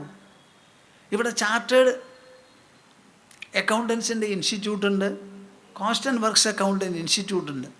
അവിടെ കുട്ടികളെ പാസ്സാക്കുന്നത് എങ്ങനെയാണെന്നറിയോ? മാർക്കറ്റിനെ എത്ര അബ്സോർബ് ചെയ്യാൻ പറ്റുമോ അതനുസരിച്ചേ പാസ്സാക്കുള്ളൂ. അതുപോലെ ഈ ഭൂമിക്ക് എത്ര ഗാർബേജ് സ്വീകരിക്കാമോ അതിനനുസരിച്ചേ നമ്മൾ ഉണ്ടാക്കാവൂ. Why not we spread this awareness? How many years have passed after our independence? Are we still foolish? Are we still ignorant? Are we still deluded? എത്ര കൊല്ലായി ഇവിടെ വിദ്യയാണ് പഠിപ്പിക്കുന്നത്, റിസർച്ച് ഉണ്ട്, യൂണിവേഴ്സിറ്റി ഉണ്ട്. എന്താ നമ്മൾ ഈ വിഷയം കൈകാര്യം ചെയ്യാത്തതെന്നാണ് ഞാൻ ചോദിക്കുന്നത്. എന്ത് പറ്റി നമുക്ക്?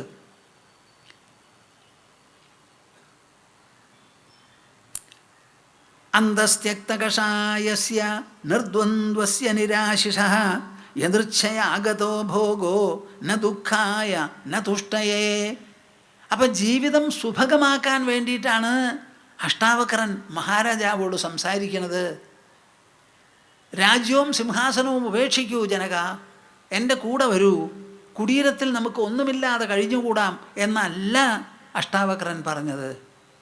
സിംഹാസനത്തിൽ ഇരുന്നും കൊണ്ട് പരമജ്ഞാനിയായി പരമമഹർഷിയായി ഈ ലോകത്തിൽ എത്രയെല്ലാം തപസ്വികളുണ്ടോ, ധ്യാന നിരതന്മാരുണ്ടോ, അവരെ എല്ലാവരെയും കവച്ചു വയ്ക്കാവുന്ന ഒരു ആധ്യാത്മിക മഹത്വം ജനക മഹാരാജാവിന് കിരീടം പോലെ കൊടുക്കണം എന്ന് വിചാരിച്ചിട്ടാണ് സംസാരിക്കണേ.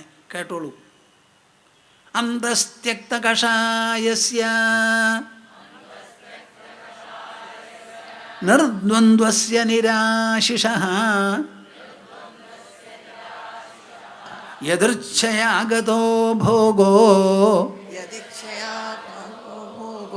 ന ദുഃഖായ ന തുഷ്ടയേ.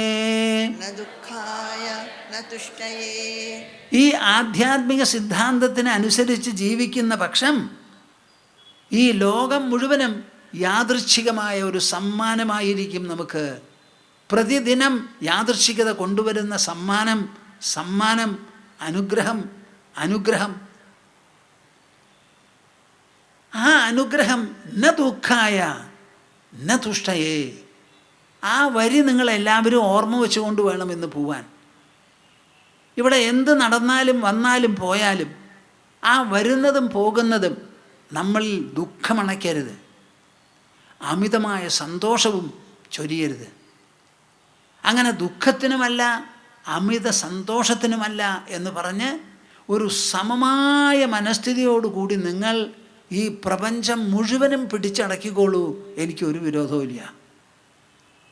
പക്ഷേ മനസ്സെങ്ങനെയാവണം? നമ്മുടെ ശിവാജി എന്ത് ചെയ്തു? പടവെട്ടിപ്പിടിച്ചു. എന്നിട്ട് ഓടിച്ചെന്ന് അദ്ദേഹത്തിൻ്റെ വാള് അദ്ദേഹത്തിൻ്റെ ഗുരുവിൻ്റെ പാദത്തിൽ വെച്ച് നമസ്കരിച്ച് അങ്ങോട്ട് പറയുക ചെയ്തത്.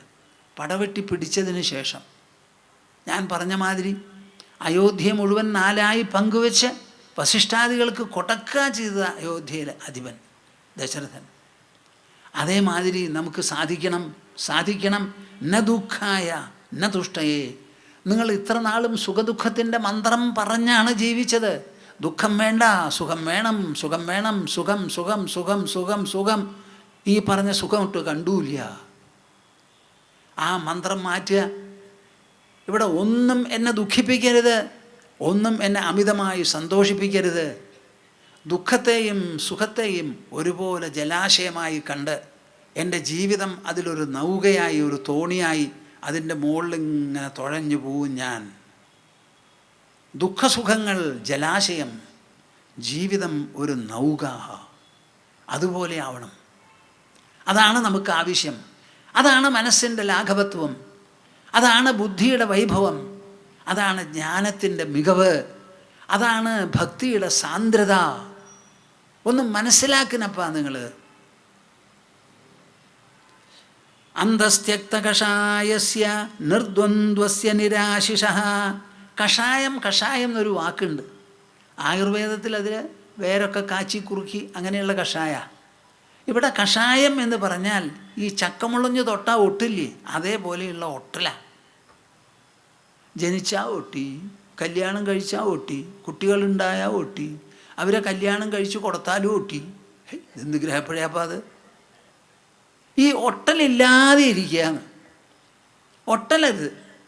ഒട്ടലില്ലാതെ നിങ്ങൾ എന്ത് വേണമെങ്കിൽ ചെയ്തോളൂ, ഒരു വിരോധവും ഇല്ല. എവിടെ വേണമെങ്കിൽ പൊക്കോളൂ, എന്ത് വേണമെങ്കിൽ എത്ര വേണമെങ്കിൽ സമ്പാദിച്ചോളൂ, ഒരു വിരോധവും ഇല്ല. ഒട്ടൽ മാത്രം പാടില്ല. നിർദ്വന്ദ്വസ്യ നിരാശിഷഃ. നിർദ്വന്ദ്വസ്യ, ദ്വന്ദ്വങ്ങളുടെ ഉള്ളിൽ നിങ്ങൾ പക്ഷഭേദക്കാരാവരുത്. ലോകം മുഴുവനും ദ്വന്ദ്വ സമാഹാരമാണ്. ആ ദ്വന്ദ്വ സമാഹാരത്തിൽ നിങ്ങൾക്ക് ഒരു പക്ഷഭേദം പാടില്ല. സുഖദുഃഖങ്ങൾ ദ്വന്ദ്വമാണ്, ലാഭനഷ്ടങ്ങൾ ദ്വന്ദ്വമാണ്, സ്വജന പരജനങ്ങൾ ദ്വന്ദ്വമാണ്, ഈശ്വരൻ ലോകം ദ്വന്ദ്വമാണ്, പാപം പുണ്യം പുരുഷൻ സ്ത്രീ, ഇന്ന് നാളെ ഇന്നലെ ഇന്ന് ഒക്കെ ദ്വന്ദ്വങ്ങളാണ്. ഇരുട്ട് പകല് ഒക്കെ. ആ ദ്വന്ദ്വങ്ങളിൽ ഒരെണ്ണത്തിനെയും നിങ്ങൾ കൂട്ടുപിടിക്കരുത്. രണ്ടിനെയും ഒരുപോലെ ആശ്ലേഷിക്കുക. ഒന്ന് തള്ളി ഇനി ഒന്ന് വേണം എന്ന് പറയുന്ന ആ ഭേദബുദ്ധി മനസ്സിൽ നിന്ന് പോണം. ഒരുപോലെ സ്വീകാര്യമാവട്ടെ. അങ്ങനെ വരുമ്പോൾ ദുഃഖത്തിന് നിങ്ങൾ പേടിക്കില്ല, സുഖത്തിന് നിങ്ങൾ ഭ്രമിച്ചു നോക്കൂല. മനസ്സിൽ നിന്ന് ഭ്രമമകലും ദുഃഖവുമകലും. അത് രണ്ടും അകന്ന് സ്വതന്ത്രമായി സ്വച്ഛമായി, സ്വതന്ത്രവും സ്വച്ഛവുമായി ലളിത സുഭഗമായ ഒരു ജീവിതം നിങ്ങൾക്ക് നയിക്കാം. ആ ജീവിതത്തിൻ്റെ വിവരണമാണ് ന ദുഃഖായ ന തുഷ്ടയേത്. ഇവിടെ നിങ്ങൾക്ക് പേരക്കുട്ടികൾ ഉണ്ടാവട്ടെ, അതിൽ നിങ്ങൾക്ക് ദുഃഖമോ സുഖമോ ഉണ്ടാവരുത്. എന്തെല്ലാം വിഭവങ്ങൾ ഇവിടെ വന്നോട്ടെ, ദുഃഖസുഖങ്ങൾ ഉണ്ടാവരുത്. അങ്ങനെ ആയാൽ നിങ്ങളുടെ മനസ്സിൻ്റെ പ്രാപ്തി എത്ര കൂടി, മിടുക്കെത്ര കൂടി, സാമർഥ്യം എത്ര കൂടി. എന്ത് സ്ഥാനവും എന്ത് മാനവും നിങ്ങൾക്ക് സ്വീകരിക്കാം. പ്രധാനമന്ത്രി ആവാം, പ്രസിഡൻ്റ് ആവാം, സംസ്ഥാന മന്ത്രിമാരും മുഖ്യമന്ത്രിമാരും ആവാം, വലിയ ഉദ്യോഗസ്ഥനാവാം, കോംട്രോളർ ആൻഡ് ഓഡിറ്റർ ജനറൽ ആകാം, എന്ത് വേണമെങ്കിൽ നിങ്ങൾക്കാകാം. ന ദുഃഖായ ന ദുഃഖായ ന തുഷ്ടയേ. ഇതായിരിക്കണം മന്ത്രം. ഇത് രണ്ടുമല്ലാത്തൊരു നിലയാണ്, രണ്ടിനും അതീതമായൊരു നിലയാണ്. ലോകം മുഴുവനും രണ്ട്, അതിന് അതീതമായ ഒരു നില. ഈ രണ്ട് അനുഭവപ്പെടുന്നത് നമ്മുടെ മനസ്സിൽ, അതീതത്വം ഉണ്ടാവുന്നതും നമ്മുടെ മനസ്സിൽ. ലോകത്തോട് നാം ഒരു വിധത്തിലും മല്ലടിക്കാൻ പോകുന്നില്ല. ലോകം അതിൻ്റെ പാട്ടിൽ സഞ്ചരിക്കും, അതിൻ്റെ പാട്ടിൽ പോകും. നാം നമ്മുടെ പാട്ടിലിരിക്കും. എൻ്റെ ലോകമേ, നീ മോഹിനിയായിട്ട് എത്ര വേണമെങ്കിൽ ആടിക്കോ, എനിക്ക് ഒരു കൂസലുമില്ല എന്ന് പറഞ്ഞ് നോക്കി നിൽക്കും. അന്തസ്ത്യക്തകഷായസ്യ നിർദ്വന്ദ്വസ്യ നിരാശിഷഃ യദൃച്ഛയാഗതോ ഭോഗോ ന ദുഃഖായ ന തുഷ്ടയേ ന ദുഃഖായ ന തുഷ്ടയേ. ഈ ലാസ്റ്റ് ലൈൻ നിങ്ങൾക്ക് മനസ്സിലായോ? ഒന്ന് കൈ പൊന്തിക്കാൻ മനസ്സിലായവർ നന്നായല്ലോ. വളരെ സന്തോഷം, വളരെ സന്തോഷം. എന്ത് വേണമെങ്കിൽ ജീവിതത്തിൽ നടക്കട്ടെപ്പാ, നിങ്ങളുടെ മനസ്സിൽ ആ ദ്വന്ദ്വപ്രീണനം ഉണ്ടാവരുത്. സുഖാണോ ചോദിക്കുമ്പോൾ പറഞ്ഞോളൂ സുഖാണെന്ന്. എന്ത് സുഖവും ദുഃഖവും ഇല്ലാത്ത സുഖാവാസവത്തിൽ അവർക്ക് മനസ്സിലാവില്ല. അല്ലെങ്കിൽ പറയേണ്ടി വരും, എനിക്ക് സുഖമില്ല ദുഃഖമില്ല, താൻ എന്താടോ ഈ ചോദിക്കണേന്ന്. അത് വലിയ ബുദ്ധിമുട്ടാവും. അപ്പോൾ അവരുടെ പുറത്ത് പറഞ്ഞോളൂ സുഖമാണ്. അതെ, എനിക്ക് പരമസുഖ.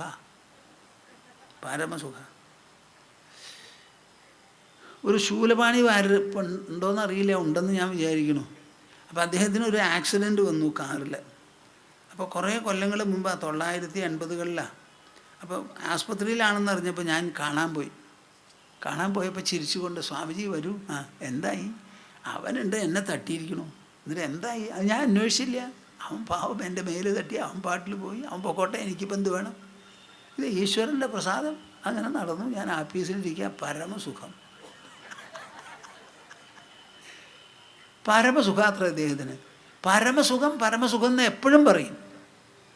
ഞാൻ അറിയുന്നിടത്തോളം കാലം കാലത്തെണീറ്റ് കക്കോട്ട് കൊണ്ട് വിളപ്പിൽ ഒരു 3/4 മണിക്കൂർ നേരം കിളയ്ക്കും. അതാണ് അദ്ദേഹത്തിൻ്റെ സാധന. ഇങ്ങനെ പരമസുഖ അദ്ദേഹത്തിന്. നിങ്ങളിത് സാധ്യമല്ല എന്ന് വിചാരിക്കരുത്. ഈ ശാസ്ത്രത്തിലൂടെ ആവട്ടെ നിങ്ങളുടെ ജീവിതം. ഇതിലൂടെ നീന്തു. അന്തസ്ത്യക്തകഷായസ്യ. ഒരൊറ്റെണ്ണത്തിൽ നിങ്ങൾക്ക് ഒട്ടലുണ്ടാവരുത്.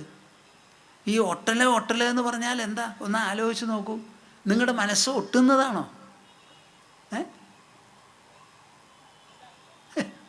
കാറ്റ് എവിടെയെങ്കിലും ഒട്ടുന്നുണ്ടോ? വെള്ളം എവിടെയെങ്കിലും ഒട്ടുന്നുണ്ടോ? പിന്നെ എങ്ങനെയാണ് നിങ്ങളുടെ മനസ്സൊട്ടുക?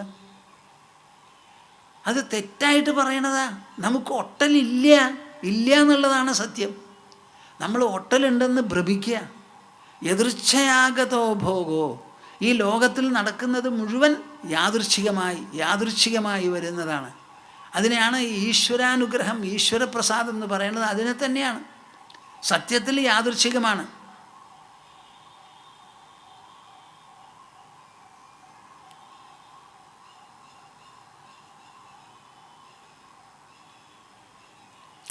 ഈ ലോകത്തിൽ ഒരു വ്യക്തിയുടെ ജീവിതത്തിലോ കുടുംബത്തിൻ്റെ ജീവിതത്തിലോ സമൂഹത്തിൻ്റെ ജീവിതത്തിലോ ലോകത്തിനൊട്ടാകെയോ എന്ത് നടക്കുന്നുവോ അത് മുഴുവനും യാദൃച്ഛികമായി നടക്കുന്നതാണ്. അടുത്ത കാലത്ത് നമുക്കുണ്ടായിരുന്ന ഓഖി അതെന്താ? അതും യാദൃച്ഛികമായി വന്നതാണ്.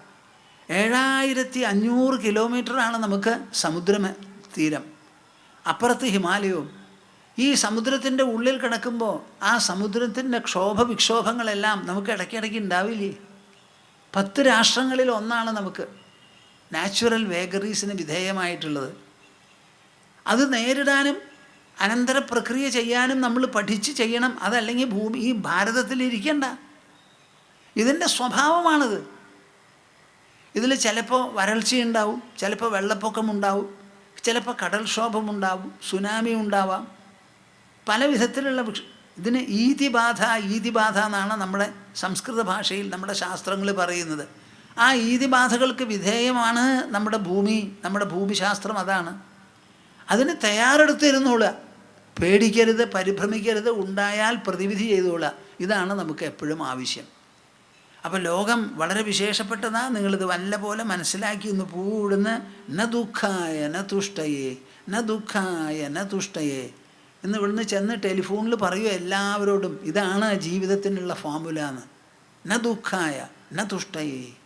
എതിർച്ചയാ വരുന്നതൊക്കെ വന്നോട്ടെ എന്ന്.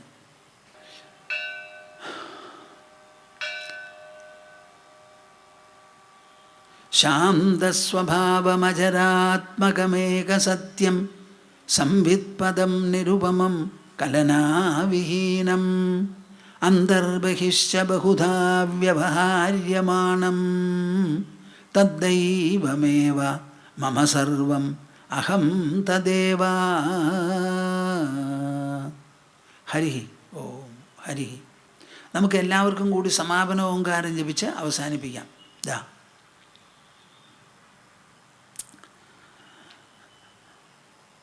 ഓ